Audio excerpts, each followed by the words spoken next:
왕따, 학교폭력, 교실붕괴의 기원. 김진경 칼럼. 얼마 전 학교폭력과 그에 대한 복수를 다룬 드라마 더 글로리가 대중의 인기를 끌었다. 그리고 최근 제2대 국가수사본부장으로 임명되었던 정순신 변호사가 아들의 학교폭력 문제로 국민의 공분을 사 낙마하였다. 정순신 아들의 학교폭력은 사회적 강자들의 배제를 통한 계급적 구별짓기가 폭력의 형태로 극단화되어 나타났다는 점에서, 그리고 사법이 그 폭력의 부당성을 은폐하고 합리화하는 수단으로 동원되었다는 점에서 충격을 주었다. 여론의 악화를 의식한 윤석열 정부는 정순신을 국가수사본부장에서 낙마시키고 부랴부랴 학교폭력 기록이 있는 사람에게 대입과 취업에서 불이익을 주는 정책을 강화하겠다고 발표했다. 기왕에 시행되어 오던 정책들로 딱히 새로운 건 없다. 윤석열 정부는 정순신 아들의 학교폭력과 그것을 덮는 법 기술을 개인적 일탈과 정책적 실수로 치부하고 넘어가려는 모양새이다. 그런데 나날이 질적으로 악화되고 있는 학교폭력 문제가 그렇게 마냥 덮고 가도 되는 문제일까? 그러기에는 학교폭력 문제를 나날이 악화시키는 낡은 교육 시스템과 학교폭력에 반영되는 사회적 갈등 문제가 너무 심각하다. 학교폭력은 양적으로는 초등학교와 중학교 저학년에서 많고 중학교 고학년과 고등학교로 올라갈수록 적어진다. 학폭 피해를 당한 적이 있느냐는 설문에 그렇다고 응답한 비율은 2022년의 경우 초4, 5, 6학년은 각각 5.5%, 3.5%, 2.2%, 중1, 2, 3학년은 각각 1.2%, 0.9%, 0.5%, 고1, 2, 3학년은 각각 0.3%, 0.2%, 0.2%로 학년이 올라갈수록 적어진다. 하지만 질적 양상은 반비례해서 학년이 올라갈수록 악화된다. 초등학교와 중학교 저학년의 학교폭력이 대체로 청소년기의 자기 정체성의 불안정에서 비롯되는 우발적인 성격이 크다면, 중학교 고학년과 고등학교의 학교폭력은 다소 의도적으로 자기 정체성의 불안정에 뿌리를 두면서도 사회적 문제를 반영하는 측면이 크다.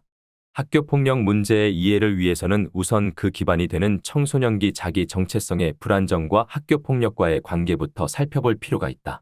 교실붕괴, 왕따, 학교폭력 등 단어는 80년대까지는 우리 사회에 없었거나 있어도 별 중요한 의미를 갖는 단어가 아니었다. 이 단어들이 우리 사회에서 중요한 의미를 갖기 시작한 것은 X세대가 등장하여 서태지의 교실 이데아에 열광하던 93년과 94년 무렵이다.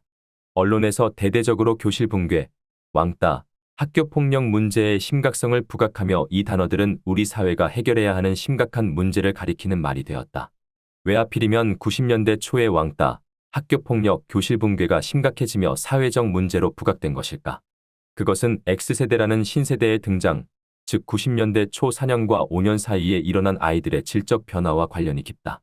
우연히도 1,500여 명의 정교조 해직교사들은 89년에 해직되어 아이들이 놀라운 질적 변화를 보이던 시기에 학교 밖에 있다가 94년에 복직이 되었다.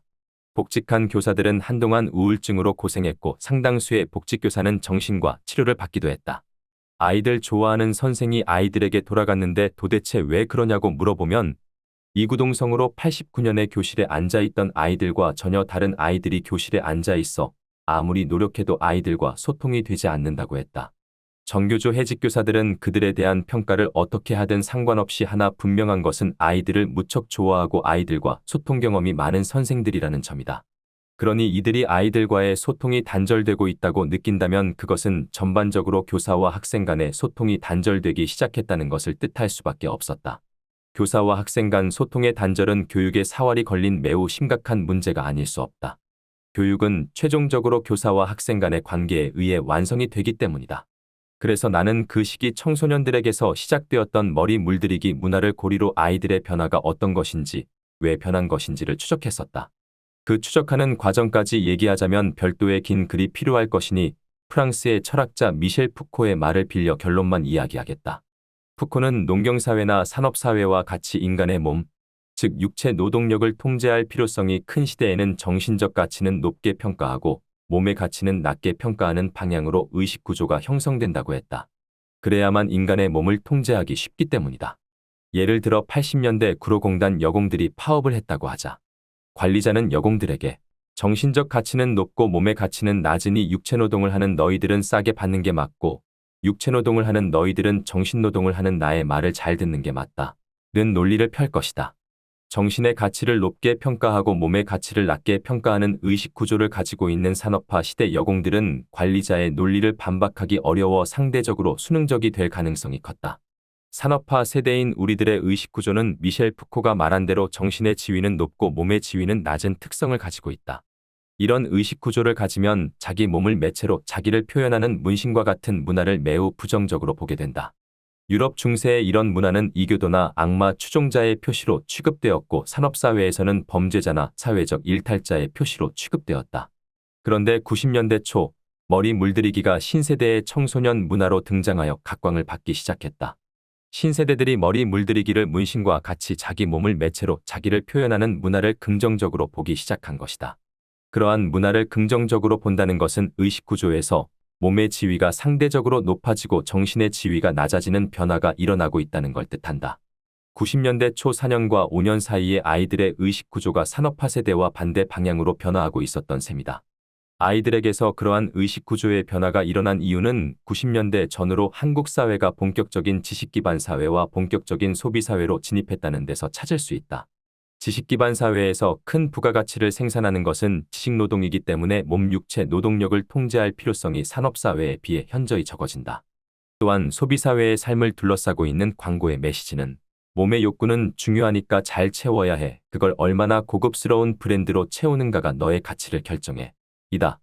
이러한 사회 속에 태어나 살아가는 아이들의 의식구조가 몸의 지위가 높아지고 머리 이꼬르 이성의 지위가 상대적으로 낮아지는 방향으로 변하는 것은 자연스러운 일일 것이다. 산업화 세대와는 반대로 아이들의 의식구조에서 몸의 지위가 높아지고 머리 이꼬르 이성의 지위가 낮아지는 변화가 일어나면 어떤 일이 벌어질까? 우선 아이들이 학교 시스템과 정면으로 충돌하게 된다. 근대 산업사회 학교 시스템은 몸의 욕구는 천한 것이기 때문에 이성에 의해 늘 감시 통제되어야 한다. 는 산업화 세대 의식 구조를 그대로 제도화해 놓은 것이다. 학교 시스템에서 국가, 학교장 교사는 머리 이꼬르 이성에 해당하고 학생은 몸에 해당한다. 이것이 근대 산업사회의 훈육교육이다. 산업화 세대는 학교 시스템과 자신의 의식 구조가 똑같기 때문에 학교 교육에 상대적으로 잘 적응했다. 하지만 의식 구조에서 몸의 지위가 높아지고 머리 이꼬르 이성의 지위가 낮아진 아이들은 학교의 권위를 잘 받아들이지 않는다. 그리고 다양화된 가치와 취향이 획일적인 시스템과 맞지 않기 때문에 학교 시스템과 정면 충돌할 수밖에 없다. 이 정면 충돌로 나타나는 현상을 지칭하는 말이 교실붕괴이다. 자기 정체성은 인정을 받기 위해 모델이 되는 아버지, 교사 등 어른의 욕망을 자기 욕망으로 가져오면서 형성된다. 의식구조에서 머리 이꼬르 이성의 지위가 높은 산업화 세대는 모델의 권위를 잘 받아들이기 때문에 자기 정체성 형성이 상대적으로 쉽고 정체성이 안정되어 있었다.